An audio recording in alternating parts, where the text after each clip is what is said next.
नमस्कार. मी अमोल गावडे. फसव्या लोकांना कसं ओळखायचं? मित्रांनो, नीट लक्ष देऊन हा व्हिडिओ बघा. कारण बऱ्याच ठिकाणी तुम्ही फसू शकता. बरेच मॅट्रिमोनी असे आहेत, म्हणजे मॅट्रिमोनी म्हणता येणार नाही त्यांना, ते बाहेर म्हणजे जे काही चालतं फिरतं वधूवर सूचक केंद्र असतं ते लोक. आणि विवाह केंद्र जी असतात ते स्थिर असतात, ते कुठे फिरत नसतात. आणि त्यांचं एक सर्टिफिकेट असतं, काहीतरी लायसन असतं दुकानाचं. मग ते बघायचं आणि मग आपण विश्वास ठेवायचा. हे एक पहिलं झालं. बरं, दुसरी गोष्ट, आपल्याला फी परवडते का या गोष्टीचा विचार करून त्यांच्याशी चर्चा करायची. आता ते लोक काय सांगतात हे पण बघणं महत्त्वाचं आहे. कारण कसं, आता बघा, बरेच विवाह केंद्र अशी पण आहेत, ते सांगतील तुम्हाला की बाबा हां, माझ्याकडे अशी अशी मुलगी आहे, असं असं आहे, असं असं आहे, आणि माझे एवढे पैसे द्यायचे आणि एवढं एवढं केलं की अजून पैसे द्यायचे, असं तसं. तर हे लोक फक्त पैसा आणि पैसाचाच विचार करतात, हे लक्षात घ्या. कळलं ना? हे लोक तुमचं लग्न जुळवणार नाहीत. बरं, दुसरी गोष्ट, काही असे पण मॅट्रिमोनी असतात की ते सांगतील ठीक आहे, माझं म्हणजे सगळं जे काय आहे ते आपलं स्वतःचं सांगतील ते. आणि ते सांगतील तुम्हाला की बाबा असं असं टायमिंग लागेल किंवा असं असं थोडा वेळ लागेल. ते मॅट्रिमोनी खरे, ते विवाह केंद्र खरी असतात ती. आणि हे लक्षात घ्या. कारण कसं, कारण ते लोक लग्न जळवू शकतात. कारण कसं, त्यांच्या मनात स्वार्थ नसतो मुळात. परत दुसरी गोष्ट, मी बरेच असे व्हिडिओ टाकलेत की बऱ्याच लोकांची फसवणूक झाली आहे, त्यांच्याकडून पण सल्ले पाहिजेत. म्हणजे त्यासाठी असे जे व्हिडिओ वगैरे असतात त्या व्हिडिओना पण बघा की नक्की काय चाललं आहे. बरेच लोक व्हिडिओमधून छान छान मुलींचे फोटो दाखवतात आणि सांगतात अनाथ आश्रमच्या मुली. मित्रांनो, अनाथ आश्रममध्ये मुली मिळत नाहीत. कारण अनाथ आश्रममध्ये अपंग, मतिमंद अशी मुलं असतात अनाथ आश्रममध्ये. चांगल्या मुलांना कोण अनाथ आश्रममध्ये सोडत नाही. आणि जर एखादी दुसरी कुठे असेल चांगली मुलगी अनाथ आश्रममध्ये, तर तिच्या आईवडिलांवर केस असते किंवा तिच्यावरती गुन्हा असतो, किंवा त्या मुलगा असेल तर त्या मुलावरती काहीतरी गुन्हा असतो आणि 18 वर्ष झाल्याशिवाय त्यांना सोडत नाहीत, असं असं काहीतरी विषय असतो त्यांचा तो. असं मग हे काही गोष्टी असतात. अनाथ आश्रममध्ये लग्नाचे लोक नसतात, हे लक्षात सगळ्यात महत्त्वाचं घ्या. बरेच लोक आहेत, लग्न होत नाहीत म्हणून काय करतात, ह्या लोकांच्या नादी लागतात. हे एक लक्षात घ्या. आणि मग फसतात. तो भाग झाला. आता दुसरं, काही लोक काय करतात, तर अशा लोकांना शोधतात की जे लोक निराश झालेत, कंटाळलेत, म्हणजे जे आयुष्यात कधी म्हणजे लग्न होईल असं आपलं असं त्यांना स्वप्नातही वाटत नाही, अशा लोकांना ते हेरतात. त्यांचं म्हणजे बारीक लक्ष असतं अशा लोकांवरती. आणि मग ते सांगतात एकमेकांना, त्यांचं एक टोळकं असतं, ते मग सांगतात की असं असं अमुक ठिकाणी मुली आहेत, असं तसं. मग अमुक ठिकाणी जायचं, तिथे मग लग्न जुळवायचं आणि ताबडतोब तू लग्न करून घरी यायचं आहे. ते लोक गरीब आहेत अत्यंत, त्यांना एवढे एवढे पैसे द्यावे लागणार असं. तर मुळात तुम्हाला एक गोष्ट सांगतो, कुठल्याही मुलीचा बाप आपल्या मुलीची किंमत घेत नाही, हे लक्षात घ्या. कळलं ना? कोणीतरी अपवादात्मक असेल, असं नाही परिस्थितीमुळे, पण ते शक्यतो तसं कोण करत नाही.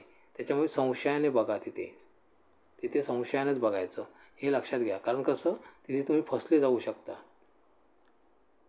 तर हे लोक पैसे काढण्याच्या तयारीत असतात. तर बरेच असे मग लोक असतात, मग ते काय करतात, मग आपलं लग्न होत नाही म्हणून अशा लोकांच्या जाळ्यात अडकतात. आणि हे लोक काय करतात, तुमची जी काय रक्कम आहे ती आम्ही देतो. आणि त्यांना पण माहिती आहे पाखरू आपलं फसलेलं आहे, व्यवस्थित बकरा फसला आहे. मग आपण काय करायचं, मग ते सांगतात असं असं गाडी करावी लागेल आणि त्या गाडीने ते घेऊन जाणार, त्यांचीच गाडी असते ती. ते फिरवणार तुम्हाला.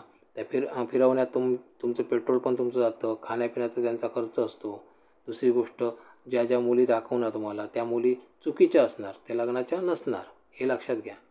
त्या मुली लग्नाच्या नसणार.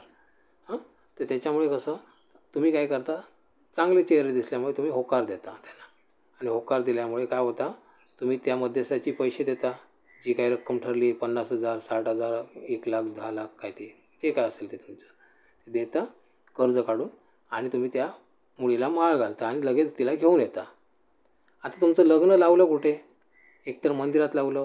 तो भटजी कोण होता, खरा होता की खोटा होता, तुम्हाला माहिती आहे? नाही, कारण तो त्यांचाच माणूस असतो. ते एक्सपर्ट असतात, त्यांचं एक टोळकं असतं, त्याच्यामध्ये सगळे पंडित लोक असतात, वेगवेगळे हुशार तज्ज्ञ असतात. कोण गाडी चालवण्यात कुशल असतं, कोण भटजी पण असू शकतो त्यांच्या टोळक्यात, तर कोणतरी म्हणजे वकील पण असू शकतो एखादा खोटं खोटं बोलणारा असं. म्हणजे असे कोणी असू शकतं, कोणीही असू शकतं त्याच्यामध्ये असं. तर ते लोक शिकलेले असतात पण आपल्याला अडाणी दाखवतात असं. मग हे काही गोष्टी असतात, हे आपण जाणून घ्यायचे हां.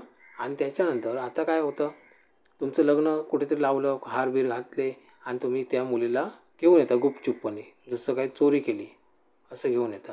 कारण तुमचं लग्न कुठे लागलं, नको त्या ठिकाणी लागलं असं. ते कोणी बघितलं आहे का, नाही.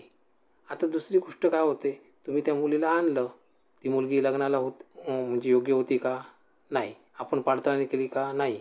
मग तरीसुद्धा तिला आणलं. आता त्या मुलीला बघायला मग तुमचे पाहुणे येणार. मग पाहुणे कौतुकाने तिला काय काय लाड करणार तिचे. मग कोणी पाटल्या घातल्या, कोणी नेकलेस घातला तिला, कोणी साडी दिली, कोणी काय दिलं आणि काय. मग ती मुलगी काय करणार, ती ती जे जे काय मिळेल ते सगळं गोळा करणार आणि ती सांगणार, माझ्या भाऊ आजारी पडला आहे, माझा बाप आजारी पडला आहे, आईची तब्येत बरोबर नाही, असं काहीतरी कारण सांगून ती 2-3 दिवसात तिथून सटकणार. आणि ती सटकली ती पुन्हा तुम्हाला कधी दिसणार नाही. हे लक्षात घ्या. हे सॉफ्टवेअर असंच असतं. त्याच्यामुळे हे लक्षात घ्या सगळ्यात महत्त्वाचं. तर हे अशा लोकांपासून सावध राहा आणि कुठे फसवू नका. आणि मेन म्हणजे हा व्हिडिओ जो आहे तो व्हिडिओ शेअर करा. कारण कशाला, कारण जेणेकरून तुम्हाला कुठेतरी ज्या अडचणी अशा येतात, तुम्हाला येतात, तुम्ही फसलात, तर दुसऱ्यांना निदान सावध करा. म्हणून हा व्हिडिओ शेअर करा. कळलं ना. आणि असे व्हिडिओ तुम्हाला मिळत राहतील माझ्याकडे, कारण मी हा व्हिडिओ असा नॉर्मली केला आहे, पण तुम्हाला लोकांचे अनुभवसुद्धा पाहायला मिळतील व्हिडिओमध्ये. त्यासाठी मात्र तुम्हाला सबस्क्राईब करावं लागेल. सबस्क्राईबचं बटन दाबलात तर तुम्हाला अजून असे व्हिडिओ दिसतील की त्याच्यामध्ये तुम्हाला कळेल की लोक काय सांगतात. आता हे सगळं मी सांगितलेलं आहे. मी सांगणं वेगळं आणि लोकांनी सांगणं वेगळं. लोकांनी काय काय मतं मांडलीत, लोक कशी फसलेत, हे स्पष्ट त्यांच्या आवाजात ऐकू शकता तुम्ही. समजलं ना. त्याच्यामुळे सावध राहा. तुम्ही तुमच्याजवळ जे काय आहे ते कुठले मध्यस्थीला सांगू नका की बाबा माझ्याजवळ एवढा पैसा मी देऊ शकतो, तेवढा देऊ शकतो. हे कुठलं काही सांगायची गरज नाही आहे. जो खरा लग्न जमवणारा असतो तो तुमचा पैशाचा जास्त विचार नाही करणार. त्याची जी फी आहे ती फी द्या तुम्ही. समजा 2,000, 3,000, 4,000, 5,000 जे काय असतील त्याची फी द्या. ह्याला फसवणूक म्हणत नाही, कारण त्याची फी तो घेणार. कारण ते प्रत्येकाची एक योग्यता ठरलेली असते, त्यानुसार प्रत्येकजण फी घेतो. त्याची व्यस्तता किती आहे, तो किती व्यस्त आहे त्यानुसार तो फी आकारतो. मग तशी त्यांची प्रत्येकाची फी ठरलेली असते. त्याला तुम्ही भांडू नका त्यांच्याशी.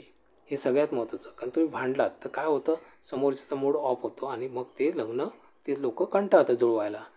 हे एक लक्षात घ्या. कारण तुमचे पैसे फार किरकोळ आहेत. हे छोटी रक्कम आहे.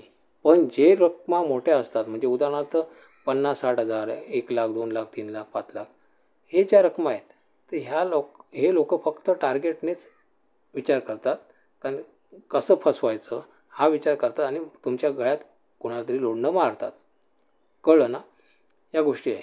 मग हे लक्षात घ्या आणि तुम्ही इतरांना सावध करा. इतरांना सावध करण्यासाठी हा व्हिडिओ शेअर करा. शेअर केलात कोणतरी एखादा बिचारा फसायचा असला, कुठे आत्महत्या करायच्या मार्गावर असला तर तो वाचेल. कळलं ना. कर्जबाजारी होण्यापासून वाचेल. कळलं ना. तुमच्यामुळे एखाद्याचं चांगलं होत असेल तर नक्कीच तुम्ही शेअर करायला हरकत नाही. धन्यवाद.